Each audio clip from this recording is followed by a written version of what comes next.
Good morning, brothers and sisters. It's John Ruffle here with Coffee Time Talk for Thursday, the 30th of April 2020. It's a privilege to be with you. Very short nugget of a message today in 3 parts or 3 points. And I want to talk about our own spiritual life as we think in terms of the future, this coming month of May, and what our own personal exit strategy might be, or should we say entrance strategy into the greater things that the Lord has for each one of us. And the first point is that of the need for discernment. Spiritual discernment is possibly the greatest gift that we can have, because without discernment we can so easily get off track, get into wacky doctrine and end up denying Christ. And that's not to scare you, because we have a very clear railroad, that tracks that have been set for us, which starts with the Bible, the Gospels and the epistles in particular.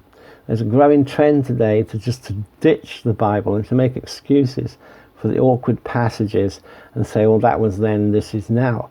That's why we need discernment, to know exactly how does the Bible fit in with my life and with the society that we live in today.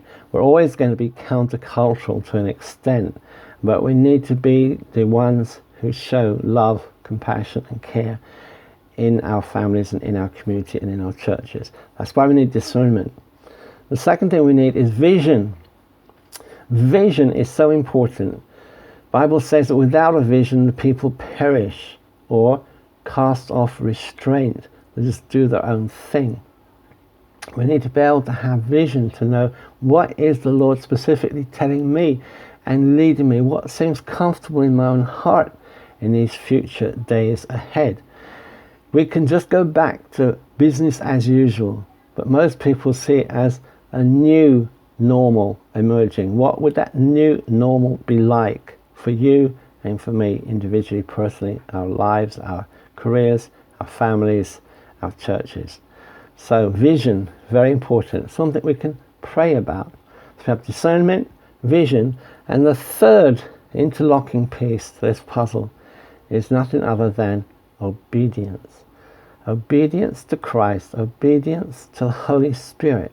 That's why we need to be in touch with the Holy Spirit, so that we make right decisions, God-honoring decisions, so that when we look back upon our life, we can see how God made, out of all the different circumstances we face and go through, this beautiful patchwork, this quilt of God's blessing and glory and victory in our lives. We don't know what the future holds, but God does, and He's in control. So that obedience, that submission to God, that part of our hearts that says, Lord, your will, not mine, be done. That's what we're talking about when I say obedience. So with those 3 things, discernment, vision and obedience, I'm going to leave you till tomorrow. Thanks so much for watching. God bless you. This is John Ruffle from Shalom Charismatic Community in Birmingham, England.